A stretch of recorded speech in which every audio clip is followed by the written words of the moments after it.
नमस्कार। वेलनेस चौपाल के सभी मेंबर्स का मैं दीपा शर्मा एक बार फिर से बहुत बहुत स्वागत करती हूँ। तो चलिए आज के सेशन की शुरुआत करते हैं गायत्री मंत्र के साथ। ओम भूर भुवः स्वः तत्सवितुर्वरेण्यं भर्गो देवस्य धीमहि धियो यो नः प्रचोदयात्। ओम शांति शांति शांति। ओम। तो कैसे हैं हमारे सभी मेंबर्स? आशा है आप सभी स्वस्थ होंगे, मस्त होंगे और हंसते मुस्कुराते हुए अपना ये सेशन अटेंड कर रहे होंगे। तो आज हम किस चीज पे डिस्कस कर रहे हैं ये मैं आपको सोचने पे छोड़ती हूँ, क्योंकि मैं सेशन की शुरुआत एक पोइम के साथ कर रही हूँ। इस पोइम के एंड तक आपको पता लग जाएगा कि मैं किस बारे में बात कर रही हूँ। तो चलिए शुरू करते हैं। इतना क्यों सोचती हूं मैं, इतना क्यों सोचती हूं मैं कि उससे बात करते हुए मेरी टोन ठीक थी या नहीं, मुझसे मिलके सामने वाले को भी अच्छा लगा होगा या नहीं, मेरा मैसेज किसी ने सीन कर कर छोड़ दिया, रिप्लाई नहीं किया, कहीं मैंने कुछ गलत तो नहीं बोल दिया था। एक बात बतानी है उसे, बता दूं क्या? रहने देती हूँ, पता नहीं उसे बुरा लग गया तो। मैंने पूरी कोशिश की है कि ये काम परफेक्टली करूं, पर अगर किसी को मेरा काम पसंद नहीं आया तो? जितना मैंने सोचा था कि मेरा सेशन इंटरेस्टिंग होगा उतना आपको नहीं लगा तो? ज्यादा बोल दिया आज शायद मैंने, इतना मुझे नहीं बोलना चाहिए था शायद। उससे बात करने का मन हो रहा है बहुत, पर अगर उससे मुझसे बात करने में इंटरेस्ट नहीं है तो? मेरा दिल टूटे कोई बात नहीं, पर किसी और का दिल नहीं टूटना चाहिए। इतना क्यों सोचती हूं मैं इन छोटी छोटी बातों को भी? मुझे तो अपने हिसाब से जीना चाहिए, किसी और का हाथ नहीं है इसमें। मैंने खुद ही अपने दिमाग को खराब कर रखा है। खून से ज्यादा मैंने मेरे अंदर ख्यालों को कूट कूट कर भर रखा है। जी हाँ, किस चीज की बात कर रही हूं मैं आपको कुछ आइडिया हो गया होगा। बता सकते हैं किस चीज के बारे में आज डिस्कस करना चाहती हूं मैं आप सबसे? सोचिए थोड़ा सा। आपके साथ भी कभी ऐसा होता है जो मैंने अभी अभी बताया है? चिंता, वेरी गुड। ओवर थिंकिंग, चिंता। और मोस्टली ये जो चिंताएं होती है ना, ये व्यर्थ की होती है। मतलब इनका कोई सिर पैर नहीं होता। जब वो टाइम आता है तो हमें पता लगता है कि हम बिना बात में हमने चिंता में अपना दिन, महीना या साल तक खत्म कर दिए। और वो चिंता जिसका कुछ भी बेस था ही नहीं। देखिए कई बार आपने भी ये बात नोटिस की होगी कि आप पूरी पूरी रात जग कर करवटें बदलते हुए निकाल देते हैं।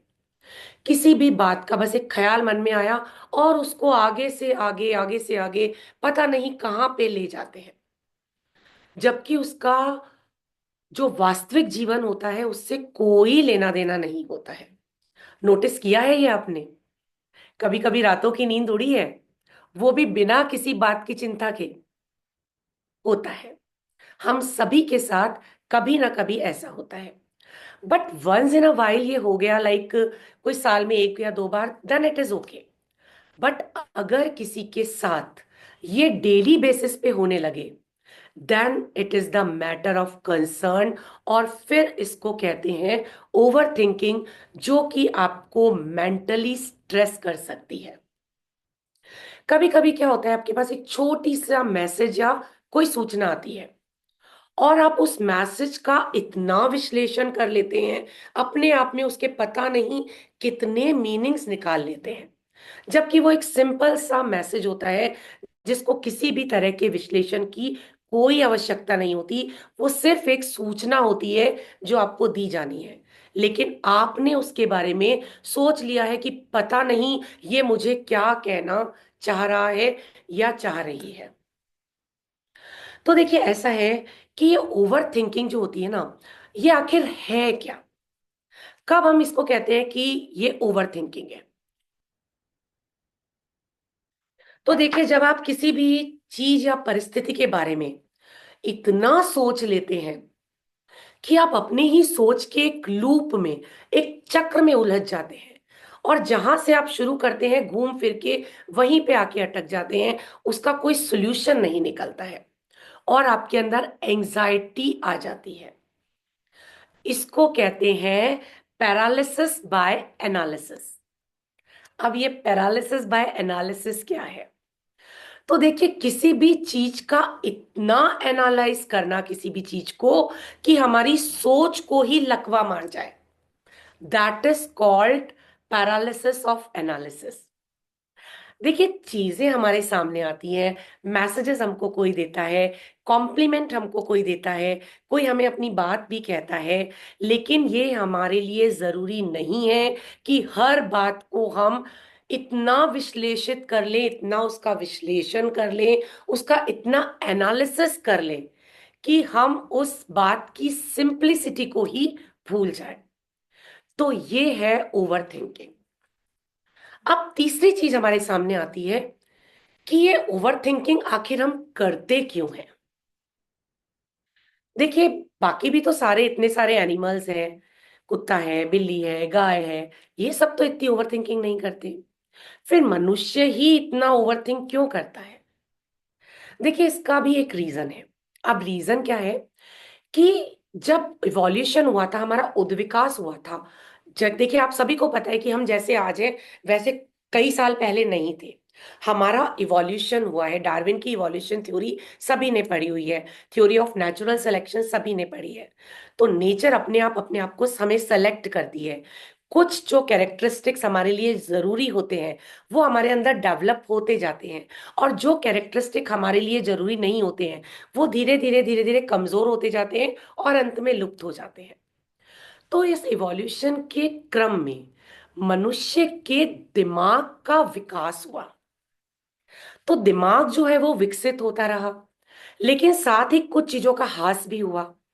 अब ह्रास किन चीजों का हुआ वो देखते हैं। पहले हमारे लंबे लंबे नाखून थे, वो नहीं रहे। बड़े बड़े दांत थे, कैनाइंस थे, वो नहीं रहे। तेज दौड़ने की हमें क्षमता थी, एक जगह से दूसरी जगह कूदने की क्षमता थी, वो नहीं रही। फिर हमारे के अंदर उड़ने की क्षमता थी, वो नहीं रही। फिर अब कुछ क्षमता हमें डेवलप हो गई क्योंकि अब हमारे अंदर दिमाग आ गया। तो ये सब काम जो हम भाग कर करना चाहते थे, उड़ कर करना चाहते थे, किसी को नुकसान पहुंचा कर करना चाहते थे, वो अब हम अपने दिमाग को यूज करके कर लेते हैं। तो भगवान ने या नेचर ने तो हमें ये एक उपहार की तरह दिया था कि आपको फिजिकल एफर्ट कम करने पड़े और आप अपने मेंटल एफर्ट से उन चीजों का सोल्यूशन निकाल लें। लेकिन हमने क्या किया, उस दिमाग का ओवर इस्तेमाल करना शुरू कर दिया, और यही दिमाग के ओवर इस्तेमाल ने हमको एक बहुत ही गहन और विकट समस्या से रूबरू करवा दिया, और वो है चिंता, यानी कि ओवर थिंकिंग। अब हम ओवर थिंकिंग क्यों करते हैं? ठीक है, हमें दिमाग है, लेकिन अब हर हर व्यक्ति तो ओवर थिंकिंग नहीं करता। कई लोग होते हैं बहुत मस्त रहते हैं, किसी भी चीज को वो गंभीरता से लेने वाली चीजों को भी वो गंभीरता से नहीं लेते हैं। ठीक है, हो जाएगा, और सच में हो भी जाता है, सब कुछ ठीक हो जाता है। मुझे एक बात बताइए कि कोई एक सिचुएशन है, दो व्यक्तियों के सामने सेम सिचुएशन है। अब क्या हमारी सोच, एक व्यक्ति उसके लिए पॉजिटिव सोचता है कि ठीक है सॉल्यूशन निकाल लेंगे कोई, और एक उसके बारे में नेगेटिव सोचता है।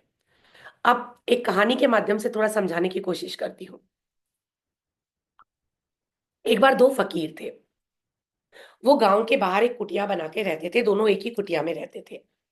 तो वो सुबह सुबह जो है वो भिक्षा के लिए निकलते थे, और शाम को अपना भिक्षा भिक्षा करके, अपना पूजन पाठ करके, लोगों को थोड़ा बहुत ज्ञान वगैरह देके और आते थे। तो वो दोनों जो है वो अलग अलग जगह पे जाते थे रोज। तो एक दिन ऐसे ही वो दोनों जो थे वो अलग अलग गांवों में अपने नित्य कर्म के लिए, भिक्षा मांगने के लिए, लोगों को कुछ शिक्षा देने के लिए अलग अलग डायरेक्शन में गए हुए थे। जब वो वापस लौटकर शाम को घर आए, तो वहां पे बहुत बड़ा तूफान आया था दिन में। अब जब एक व्यक्ति आया, जब पहला संत आया वहां पे, तो उसने देखा कि जो कुटिया थी वो, मतलब पूरी आधी टूट गई थी उनकी कुटिया। आधी कुटिया ठीक थी, बट आधी कुटिया पे पेड़ गिर गया था, और वो पूरी पूरी मतलब आधी कुटिया जो थी वो खराब हो चुकी थी, रहने लायक नहीं रही थी, उसको सुधारने की जरूरत थी। तो उसने कहा कि अरे ये क्या कर दिया भगवान, हम तो आपकी इतनी सेवा करते हैं, दिन भर आपका ही पूजा पाठ करते रहते हैं, लोगों को भी आप में विश्वास जागृत करवाते हैं, और आपने हमारे साथ ही ऐसा कर दिया। बाकी लोगों के तो घर नहीं उजड़े, ये हमारी ही कुटिया ऐसे कैसे हो गई? अब हम कैसे रहेंगे? वैसे भी हम वृद्ध हो रहे हैं, हम कैसे अब वापस इस कुटिया को बनाएंगे? बड़ी मुश्किल से तो ये कुटिया बनी थी। आप भी भगवान ना, जो आपके लिए काम करता है आप उसी का वो विनाश करने पे तुले रहते हो। और उसने बहुत कुछ नेगेटिविटी भगवान को कह दी। अब थोड़ी देर बाद जो दूसरे संत थे वो आए। अब उन्होंने भी देखा कि भाई बहुत बड़ा तूफान आया था। आते ही उन्होंने कहा कि अरे, अभी अगर आप मकान आधा बिल्कुल सुरक्षित है, सिर्फ आधे पे ही जो है वो पेड़ गिरा है। चलो, भगवान का लाख लाख शुक्र है कि हमारे पास रहने की जगह अभी भी है, हम रात को सो सकते हैं, फिर सुबह उठ के इसको ठीक कर देंगे। हे भगवान, आपका लाख लाख शुक्र है कि आपने हमारे घर को पूरा बर्बाद नहीं किया इतने बड़े तूफान के बाद भी। तो देखा आपने, सेम सिचुएशन थी, दोनों का सेम ही नुकसान हुआ था, वो दोनों का ही घर था, लेकिन एक ने उसके बारे में नेगेटिव सोचा और दूसरे ने उसके बारे में पॉजिटिव सोचा। तो ऐसे ही जब भी कोई सिचुएशन हमारे सामने आती है, तो कोई व्यक्ति तो उसके बारे में इतनी चिंता कर लेता है, उसका इतना विश्लेषण कर लेता है कि वो उसको सॉल्व करने की कैपेसिटी ही खो देता है। जबकि दूसरा व्यक्ति जो होता है वो शांत भाव से उसको ग्रैस्प करता है, सोचता है कि चलो ठीक है, ये सिचुएशन तो आ ही गई है, अब ये तो हमें ठीक करनी होगी, इसका सोल्यूशन ढूंढना होगा। तो वो अपनी एनर्जी को ओवर थिंकिंग में वेस्ट ना करके उसके सोल्यूशन में जाता है और उसका सोल्यूशन निकाल लेता है। तो अब कुछ व्यक्ति ये ओवर थिंकिंग ज्यादा क्यों करते हैं, उसके कुछ पॉइंट्स की बात करते हैं। तो सबसे पहला पॉइंट जो निकल के आता है वो है परफॉर्मेंस प्रेशर। जी हाँ। देखिए, क्या होता है कि आज की तारीख में सब अपने आप को, जो लेडीज है वो अपने आप को सुपर वुमेन साबित करने में लगी हुई हैं, और जो मेल्स है वो हमें अपने आप को सुपर मैन साबित करने में लगे हुए हैं।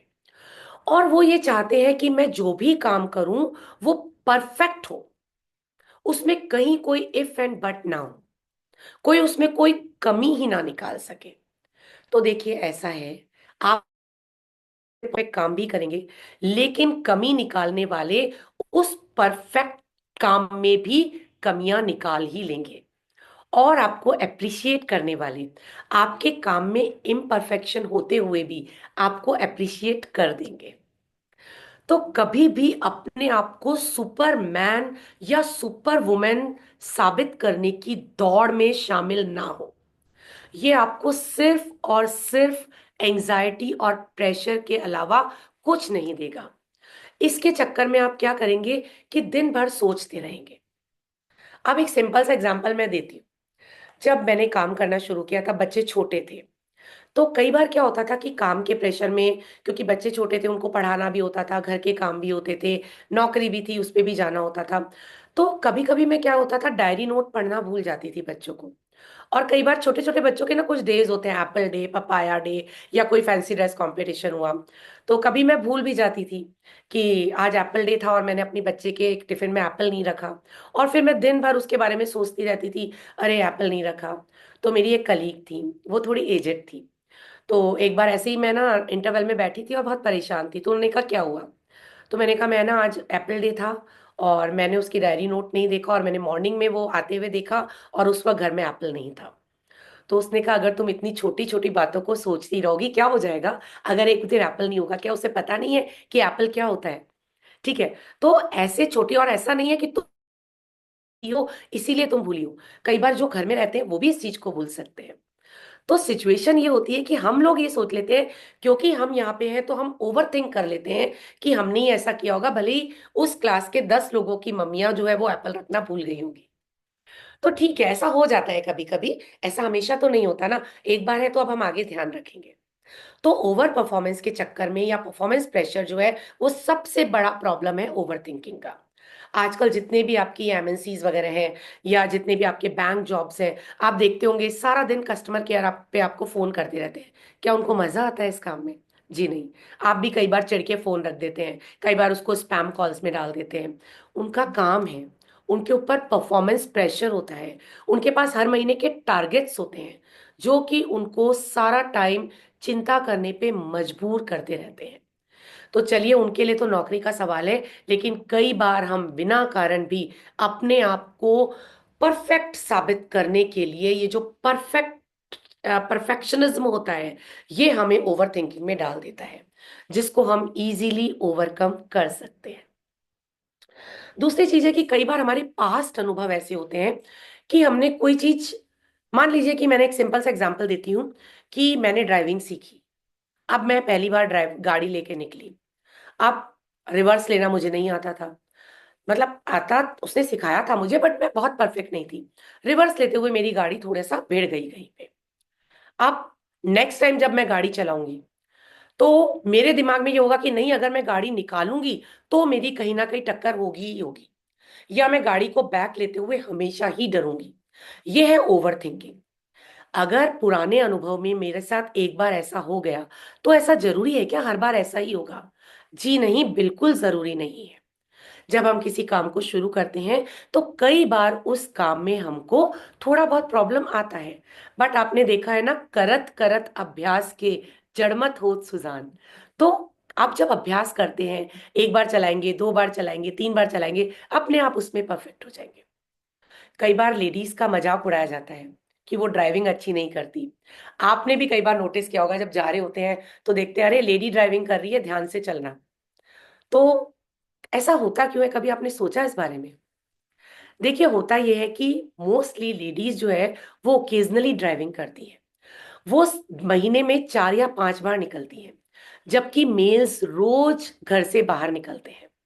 जिस काम को आप रोज करते हैं उसमें आप परफेक्ट होते हैं, इसीलिए लेडीज जो है वो गाड़ी चलाने में इतनी परफेक्ट नहीं होती। सेम को आप उल्टा समझ लीजिए, घर में खाना बनाने की बात ले लीजिए। लेडीज दिन भर ये काम करती हैं, उनके लिए खाना बनाना बाएं हाथ का काम है। यही काम आप मेल्स को दे दीजिए, देखिए उनके तोते उड़ जाएंगे। तो ये हर आदमी का अपना अपना कैलिबर है, यू कैन से, या आप जितना उसको आप प्रैक्टिस करते हैं उतना ही आप उसमें परफेक्ट होते जाते हैं। तो ये है कि हमें जनरलाइज नहीं करना चाहिए कि आज मैंने गाड़ी अच्छी नहीं चलाई तो मैं कल भी अच्छी नहीं चलाऊंगी, आज मुझसे डिश अच्छी नहीं बनी तो कल भी डिश अच्छी नहीं बनेगी, या आज मेरा सेशन अच्छे से नहीं हुआ तो कल भी मेरा सेशन जो है वो अच्छे से नहीं होगा। कल मेरे सेशन में लाइट चली गई थी, आज भी कहीं लाइट ना चली जाए। अब अगर मैं यही सोचती रहूंगी तो मैं कैसे अपने सेशन को, चली जाएगी तो हल देखेंगे, ठीक है ना? तो देखिए, जो भी चीजें होंगी उसका हल तो निकलता है। तो हमें किसी भी चीज को जनरलाइज नहीं करना चाहिए कि पुराने अनुभव को कभी भी अपने अंदर ऊपर हावी नहीं होना चाहिए। अनुभवों का लाभ लेना चाहिए, लेकिन उनको अपने ऊपर हावी नहीं होना चाहिए, होने देना चाहिए कि आपको वो ओवर थिंक करने पे मजबूर कर दे। तीसरी चीज है कि हम हमेशा, क्या होता है, वर्स्ट केस सिनेरियो लेके चलते हैं। हम हमेशा गलत ही सोच के चलते हैं। Thank you Rajesh ji. हम हमेशा क्या करते हैं कि गलत ही सोच के चलते हैं कि घर से बाहर निकलेंगे तो एक्सीडेंट ही होगा, एग्जाम देंगे तो फेल ही होंगे, इंटरव्यू देने जाएंगे तो नौकरी नहीं मिलेगी। अरे भाई, आप, मेरी दादी जी एक कहावत कहती थी, रोता जाए और मरे की खबर लाए। आप जब किसी काम को ही नेगेटिव सोच के साथ शुरू कर रहे हैं तो उसको पॉजिटिव रिजल्ट कैसे एक्सपेक्ट कर सकते हैं? आप पॉजिटिव सोच के साथ चलिए। हाँ, मैं इंटरव्यू देने जा रहा हूँ, मैं जरूर सक्सेसफुल होऊंगा। मैं एग्जाम देने जा रहा हूँ, मेरा एग्जाम जरूर अच्छा होगा। मैं ड्राइविंग कर रहा हूँ, जरूर मैं अच्छे से चलाऊंगा। तो आपकी जब आप पॉजिटिव सोच के साथ किसी भी काम की शुरुआत करेंगे, तो रिजल्ट्स अपने आप पॉजिटिव आएंगे। देखिएगा, कभी अपनी डे टू डे लाइफ में इसको महसूस कीजिएगा कि जब आप किसी काम को डरते हुए करते हैं, तो उसके रिजल्ट्स आपको कभी अच्छे नहीं मिलेंगे। और जब आप किसी काम को बिल्कुल खुले दिल से, बिना किसी टेंशन के करते हैं, तो वो काम आपका आराम से हो जाता है, और उसके रिजल्ट भी जो है वो हमेशा पॉजिटिव आते हैं। अब नेक्स्ट चीज क्या है कि हमारी, कई बार हम क्या सोचते हैं कि अपना दूसरों का माइंड रीड खुद ही कर लेते हैं। आपने खुद ही सोच लिया कि मैं आपके बारे में क्या सोच रही हूँ। कोई हमारे सामने है तो हम सोच रहे हैं कि ये तो मेरे बारे में पता नहीं क्या सोच के बैठा है, या ये तो मुझे हमेशा ही गलत समझता है, या ये तो ये सोचता है कि मैं हमेशा इसकी बुराई करती रहती हूँ। अरे आपने ऐसा सोच लिया है, ऐसा वास्तव में नहीं है। तो आप इसको सोचिए कि मतलब सामने वाले के दिमाग को आप कैसे पढ़ सकते हैं, उसके दिमाग में क्या चल रहा है, ये आप कैसे जानते हैं। कई बार हम क्या कहते हैं, सोचते हैं कि कोई हमसे नाराज है, तो उसको पता है हम क्यों नाराज हैं। अरे भाई, मुझे क्या पता आप क्या किस बात पे नाराज हो सकता है मैंने उस बात को बहुत ही जनरली कहा हो, और आप उस चीज को दिल पे लेके बैठ गए हो। तो मुझे एक्सप्लेन कर दीजिए ना कि तुमने ऐसा कहा था और मुझे बुरा लगा, तो मैं आपसे सॉरी मांग लूंगी। छोटी सी तो बात है। लेकिन मैं अपने दिल में सोच के बैठ जाऊं, उसने मुझे ये कहा था, उसको ये पता है उसने मुझे ये कहा था, फिर भी मुझसे सॉरी नहीं बोल रहा है, और देखो उसको तो कोई फर्क ही नहीं पड़ रहा है। ये सब क्या है? ये सब हमारी माइंड की थिंकिंग है। उस बेचारे को तो पता भी नहीं है कि उसने ऐसा क्या कह दिया जिसने आपके दिमाग को इतना परेशान कर दिया। तो हमेशा चीजों के आप ओवर थिंक मत करिए कि उसने, उसको सब पता है। नहीं, आपको अगर उसको नहीं पता है, वो नहीं समझ पा रहा है, तो आप एक्सप्लेन कर दीजिए। अगर आपको बुरा लग रहा है, आप एक्सप्लेन कर दीजिए। ये मत सोचिए कि सामने वाले को सब चीजें पहले से ही पता है, या सामने वाले की चीजें आपको पता है। जी नहीं, ऐसा नहीं होगा। तो आप ये मत सोचिए कि आपने सबका माइंड रीडिंग में एक्सपर्टीज हासिल कर ली है। चलिए, नेक्स्ट चीज क्या होता है कि कई बार लोग लोग ओवर थिंक करते हुए ना उस हैबिट में आ जाते हैं, और वो हर चीज को ओवर थिंक ही करने लगते हैं। और ये, वो ओवरथिंक उनकी आदत में आ जाता है, और वो इसी को एंजॉय करने लगते हैं। तो ये जो है, ये बहुत ही खतरनाक स्टेज होती है, जहां पे वो हर चीज के बारे में जरूरत से ज्यादा सोचने लगते हैं। एक कहानी सुनाती हूँ फिर से। एक बार एक आदमी था, वो ताला खोलने में माहिर था। मतलब वो पहले चोर था एक्चुअली, फिर बाद में उसने चोरी छोड़ दी, और बाद में फिर उसको पुलिस ने हायर कर लिया, क्योंकि जहां भी उनको ताला खोलने की जरूरत होती थी, वो उस आदमी को बुला लेते थे। तो एक बार पुलिस ऑफिसर ने उसका इम्तिहान लेने की सोची। तो उसने कहा कि चलो आज आप तुम्हारा इम्तिहान लेते हैं। तो उन्होंने क्या किया कि एक बहुत बड़ा संदूक लिया, और उसमें उसको बैठा दिया। उसने कहा कि हम इस संदूक पे ताला लगा रहे हैं। उसमें एक इमरजेंसी का अलार्म लगा दिया उन्होंने, और उसको जो था वो पानी में नीचे डाल दिया। एक बड़ा सा टैंक था, उसमें नीचे डाल दिया। उसने कहा देखो ये ताला तुम खोल लेना, क्योंकि तुम तो हर चीज के ताले में खोलने में एक्सपर्ट हो। और अगर ताला ना खुले बाय द वे, तो तुम इस इमरजेंसी बटन को दबा लेना, तो हम बॉक्स को ऊपर ले लेंगे और हम ताला खोल देंगे। तो उसने कहा ठीक है। अब उसको तो अपने ऊपर ओवर कॉन्फिडेंस था कि मैं तो हर तरह का ताला खोल सकता हूँ, ये कौन सा ताला लगाएंगे, मैं भी देखता हूँ। तो इस तरह से उन्होंने उसको भेज दिया नीचे। वो अपने आप में निश्चिंत था कि मैं ताला खोल लूंगा। जैसे ही पानी में नीचे सतह में वो बॉक्स गया, उसने अपने जेब में से वो तार वार निकाले जिससे वो ताला खोलता था, और उसने उसका ताला खोलना तार से शुरू किया। अब उसने बहुत कोशिश की, लेकिन वो नहीं खुला। उसने कहा यार ये ताला क्यों नहीं खुल रहा है। अब धीरे धीरे उसको घबराहट होने लगी, तो उसने वो इमरजेंसी बटन प्रेस किया। जब उसने इमरजेंसी बटन प्रेस किया, तो उन लोगों ने उसको ऊपर खींच लिया। जब वो ऊपर आए, तो उसने कहा भाई खोलो, मैंने तो ये ताला मुझसे नहीं खुल रहा है। तो उसने कहा कि तुम इसको जस्ट धक्का दो ऊपर, लेड को, इस पे ताला लगा हुआ ही नहीं है। और उसने छोटा सा धक्का दिया, और वो ढक्कन अपने आप खुल गया। तो देखा आपने, कई बार हम सोचते हैं कि हमारे सामने बहुत बड़ी सिचुएशन है, लेकिन वो सिचुएशन होती ही नहीं है। उसने सोचा था कि पता नहीं कौन सा ताला लगा होगा, लेकिन मैं उसको मिनटों में खोल दूंगा, और ताला था ही नहीं, इस बारे में तो उसने सोचा ही नहीं। तो कई बार हम क्या होता है, जैसे डॉक्टर, बाय द वे, छोटी सी हमको कोई बीमारी होती है, छोटा सा हेडेक होता है ना, हम डॉक्टर क्या सोचते हैं, कहीं हमारे ब्रेन ट्यूमर तो नहीं है, कहीं हमको ये तो नहीं हो गया, छोटी सी कोई बीमारी होती है, कहीं हमको डेंगू तो नहीं हुआ है, कहीं हमको कोविड तो नहीं हो गया है थोड़े से छोटे खांसी जुकाम में। अरे भाई, आपने इतना कुछ सोच लिया है, उसका कोई फायदा नहीं है। आप देखो तो सही कि आपको कुछ भी नहीं हुआ है, शाम तक ही आप ठीक हो जाओगे। इतना ओवरथिंक करने की कई बार जरूरत होती ही नहीं है, जितना हम चीजों को ओवरथिंक कर लेते हैं। तो कई बार सामने सॉल्यूशन होता है, लेकिन हमारे विचारों में हमने उसको इतना कॉम्प्लिकेट कर दिया होता है कि हम उसका सॉल्यूशन सामने होते हुए भी हमें सूझता ही नहीं है, क्योंकि हमारा दिमाग तो वहां चल रहा है, हम नीचे तो देख ही नहीं रहे हैं। तो कई बार ऐसा होता है, तो इस सिचुएशन को भी हमें ओवरकम करना आना चाहिए। कई बार चीजों को सिंपल तरीके से सोचना भी शुरू करना चाहिए। अब देखिए, ऐसा है कि ओवर थिंकिंग और क्रिटिकल थिंकिंग दोनों में अंतर होता है। क्या अंतर है वो जानते हैं। देखिए, किसी भी काम को करने के लिए आपको प्लानिंग की रिक्वायरमेंट तो होती है। अब वो प्लानिंग में क्या है कि एक तो ओवर थिंकिंग होती है, जहां पे आप क्या होता है उसके बारे में सोचते रहते हैं, सोचते रहते हैं, सोचते रहते हैं, लेकिन वर्क कुछ भी नहीं करते। और जब आप वर्क कुछ नहीं करते तो उसका रिजल्ट भी कुछ नहीं आता। This is called over thinking. Critical thinking क्या होती है कि मेरे पास एक समस्या आई है, अब मैंने उसके बारे में सोचा कि इस समस्या का समाधान मैं कैसे कर सकता हूं। सोच के मैंने उसका समाधान निकाला, एक या दो मैंने डायरेक्शन देखे, फिर मुझे जो अप्रोप्रिएट लगा मैंने वो चीज करी, और उसके बाद मैंने उस पर वर्क करना शुरू किया, और फिर मुझे उसका रिजल्ट मिल गया।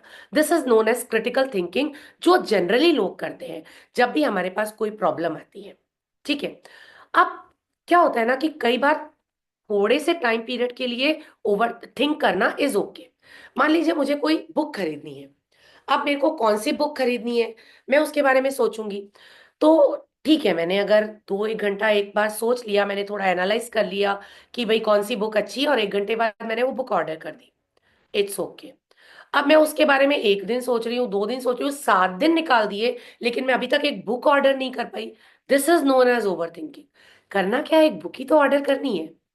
कई बार लोग एक शर्ट खरीदनी होती है और उसके लिए 4 घंटे बर्बाद कर देते हैं। This is called over thinking. अरे एक शर्ट ही तो है, आपने खरीद ली, अगर नहीं आपको समझ में आई तो कम पहन लेना, ज्यादा अच्छी लगे तो ज्यादा बार पहन लेना, इतना क्या सोचना है। लेकिन क्योंकि उन्हें सोचने की आदत पड़ गई है, तो वो तो एक शर्ट 200 रुपए की खरीदने में भी 200 बार सोचेंगे कि मुझे ये खरीदनी है या नहीं खरीदनी है, और कई बार खाली हाथ घर आ जाएंगे, अपने मार्केट में 4 घंटे बर्बाद करके, और जो साथ में है उसके भी 4 घंटे बर्बाद करके।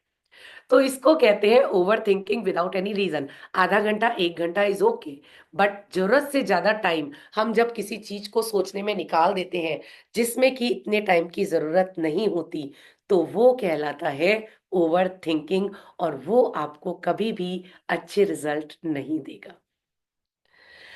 तो ये है ओवर थिंकिंग की कुछ चीजें।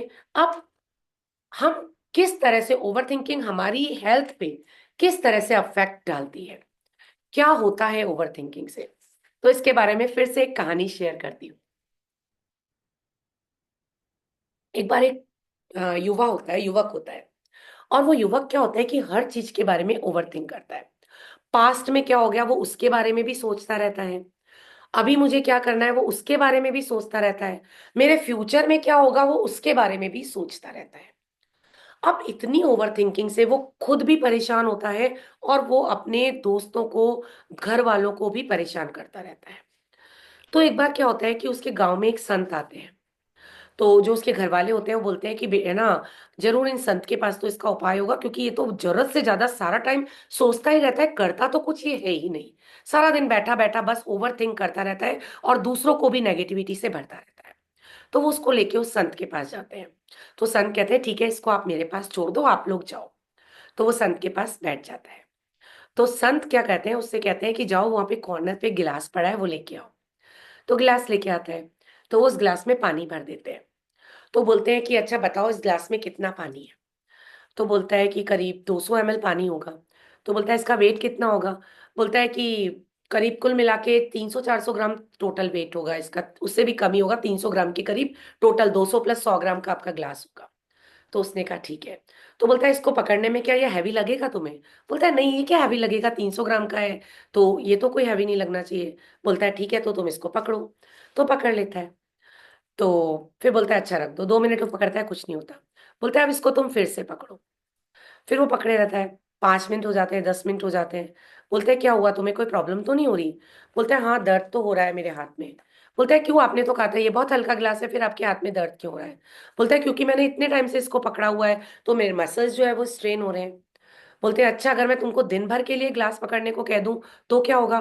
बोलता है मेरा तो हाथ ही पूरा सो जाएगा, हो सकता है मेरा हाथ काम ही करना बंद कर दे, मेरे हाथ पे लकवा ही हो जाए। बोलता है अच्छा। बोलता है इतना तो हल्का ग्लास है, तुमने ही कहा था। बोलता है नहीं, लेकिन हल्का ग्लास होने से क्या होता है, ड्यूरेशन भी तो महत्वपूर्ण है, कि मैंने कितने ड्यूरेशन के लिए उसको हाथ में होल्ड करके रखा है। बोलता है अच्छा ठीक है, ये तो एक छोटी सी ग्लास है जिससे तुम्हारा हाथ दर्द हो रहा है। वो जो विचार तुम अपने दिमाग में 1 दिन नहीं, 2 दिन नहीं, 10 साल पहले का तुम सोच, पहले जो चीज हो चुकी है तुमने अभी तक अपने दिमाग में रख रखी है। 10 साल बाद क्या होगा उसके बारे में भी तुमने अपने दिमाग में रख रखा है। और अभी की चीजें तो तुम्हारे दिमाग में चल ही रही हैं। तो तुम सोचो कि अपने दिमाग में तुमने इतनी सारी चीजें रख रखी हैं, और वो भी इतने लंबे पीरियड के लिए रख रखी हैं, तो तुम्हारे दिमाग पे कितना प्रेशर होगा? तुम्हारे दिमाग को पैरालिसिस नहीं हो जाएगा क्या? तो उसको बहुत बात समझ में आ जाती है। तो बोलता है हाँ सही बात कह रहे हैं आप तो, कि इतना क्या सोचना है किसी भी चीज के बारे में, और अगर मैं इतना लंबे ड्यूरेशन तक किसी के बारे में सोचूंगा। Thank you Rajesh ji. तो अगर मैं इतना ड्यूरेशन के बारे में किसी चीज के लिए सोचूंगा, तो ऑब्वियसली वो तो मेरे लिए प्रॉब्लम्स ही क्रिएट करेगी। तो यही चीज किसी भी चीज की चिंता के बारे में है। किसी भी बात की चिंता आप 1 घंटा करते हैं, इट्स ओके। 2-3 घंटे करते हैं, दैट इज ऑल्सो ओके। चलो आपने एक भी दिन कर ली तो भी ठीक है। लेकिन उस चिंता को अगर आपने अपनी लाइफ में कंटिन्यू कर दिया, कि आज एक चिंता, कल दूसरी चिंता, परसों तीसरी चिंता, एंड चिंता is now habitual for you, आप हैबिट में आ गए चिंता करने की, आपको अच्छा लगने लगा है हैबिट चिंता करना, तो सोचिए कि आपके दिमाग की और आपके शरीर की क्या हालत होगी, और आप अपने ऊपर कितना बड़ा जुल्म कर रहे हैं। तो चिंता करना, और लॉन्ग ड्यूरेशन तक चिंता करना, इस हद तक आपको परेशान कर सकता है। तो ये तो मैंने आपको बताया कि क्या इफेक्ट होता है। अब शारीरिक रूप से और मानसिक रूप से आपके स्वास्थ्य पे ये क्या क्या इफेक्ट डालता है वो देखते हैं। सबसे पहली चीज है कि आपका फोकस जो है वो हट जाता है। जब आप इतनी चीजें सोचते रहते हैं, तो जो चीज आपको फोकस करनी चाहिए, एट प्रेजेंट करनी चाहिए, उस पे मैं फोकस ही नहीं कर पाती। फॉर एग्जाम्पल कल मेरा एग्जाम है, मैं सोच रही हूँ कल मैं एग्जाम के लिए लेट तो नहीं हो जाऊंगी, मुझे एग्जाम में कुछ आया नहीं तो मैं क्या करूंगी, या मैं कुछ वहां पे पेपर आते ही मैं ब्लैंक हो गई तो क्या करूंगी, मेरे पेन में इंक खत्म हो गई तो क्या करूंगी। और जो मेन चीज है कि मुझे एग्जाम के लिए पढ़ना है, वो तो मैं कर ही नहीं रही हूँ। तो मेरा फोकस तो है ही नहीं, मैं फालतू की चीजें कर रही हूँ जिसपे मतलब मुझे ध्यान भी नहीं देना चाहिए। फिर उसके बाद क्या होता है, ये आपकी स्ट्रेस को इंक्रीज कर देता है। ऑब्वियसली जब ऐसी चीज होगी तो स्ट्रेस इंक्रीज होगा ही।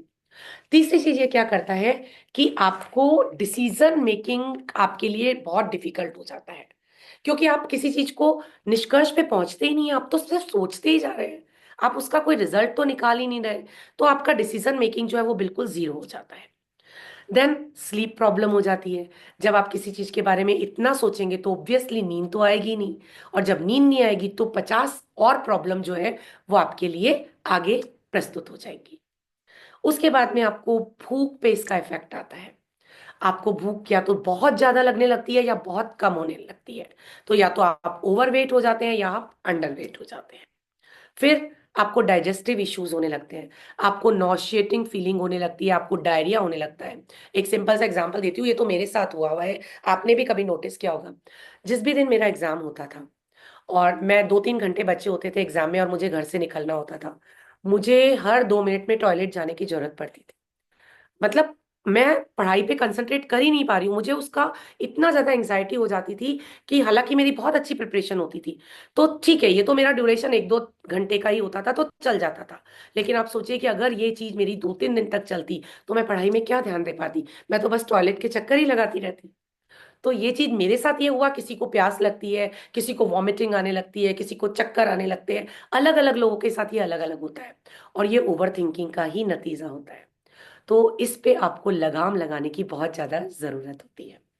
फिर आपको थकान फील होने लगती है, कई बार हेडेक होने लगता है, आपकी मेमोरी जो है वो धीरे धीरे पुअर होने लगती है, हार्ट बीट फास्ट होने लगती है, आपका बीपी हाई होने लगता है।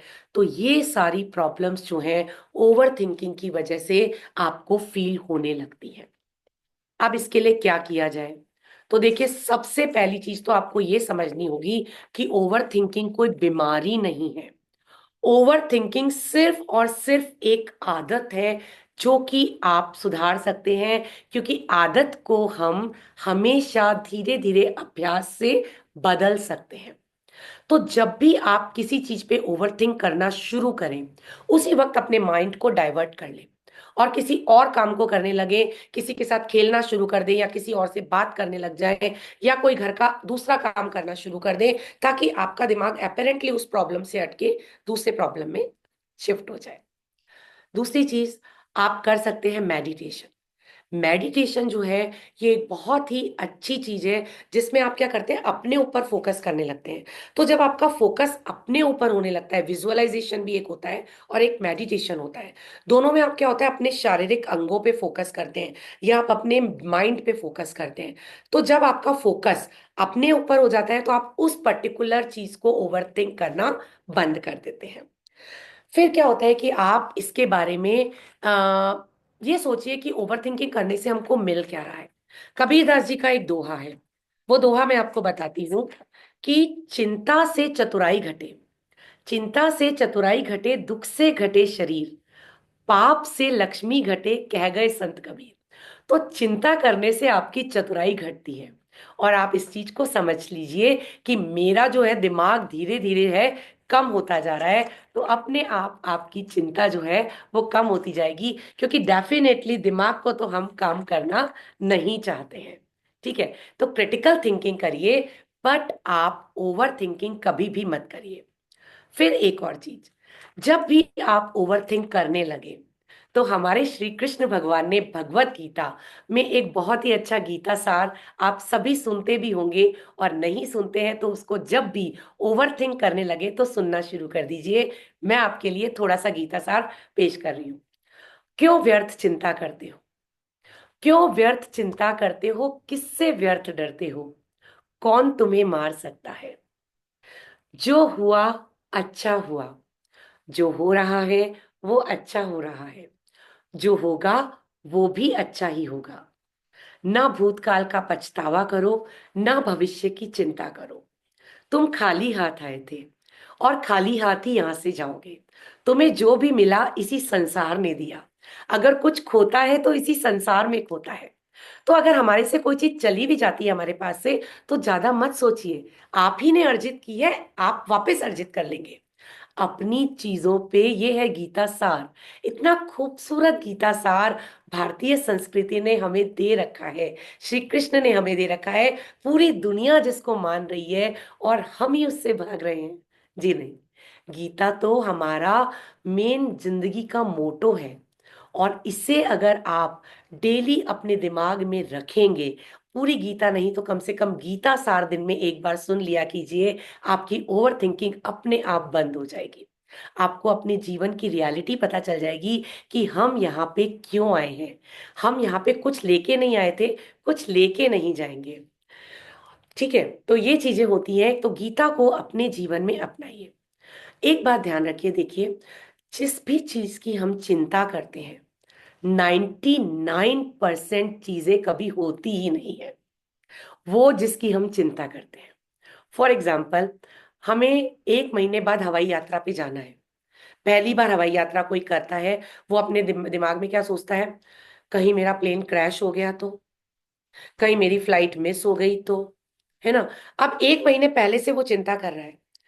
प्रोबेबिलिटी फ्लाइट देखो क्रैश नहीं होगा इसकी 100% गारंटी तो नहीं है, लेकिन 99% प्लेन क्रैश नहीं होते हैं ये भी पता है। उस 1% के लिए वो व्यक्ति महीने भर चिंतित रहेगा। ना तो उसको कहीं जाने का जो है वो एक्साइटमेंट होगा, ना उसको अपनी प्लेन में पहली बार प्लेन यात्रा का वो सुख अनुभव कर पाएगा। उसको बैठे हुए भी लगेगा कहीं अभी क्रैश तो नहीं हो रहा, कहीं अब तो क्रैश नहीं हो जाएगा, ये टर्बुलेंस आ रहा है तो अभी तो कुछ नहीं होने वाला है। अब अगर क्रैश हो भी गया तो आप क्या कर लोगे? हो गया तो हो गया, हमारी जिंदगी इतनी लिखी थी, हो गया। तो जो होना है वो तो होके रहेगा ना, गीता भी तो यही कहती है कि जो होना है वो तो होके रहेगा। तो उसके लिए हम क्यों अपने आज को खत्म कर रहे हैं? तो don't over think at all, कहने का सार यही है।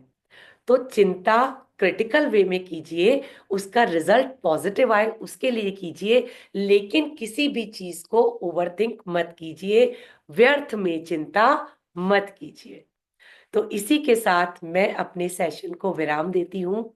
आप सभी स्वस्थ रहें, मस्त रहें, हंसते रहें, मुस्कुराते रहें, और प्लीज व्यर्थ की चिंता मत कीजिए, क्योंकि चिंता चिता समान है, ये आपको अंदर ही अंदर खोखला कर देती है। आप सभी अपना बहुत बहुत ख्याल रखें। इसी के साथ मैं आज के सेशन को विराम देती हूँ।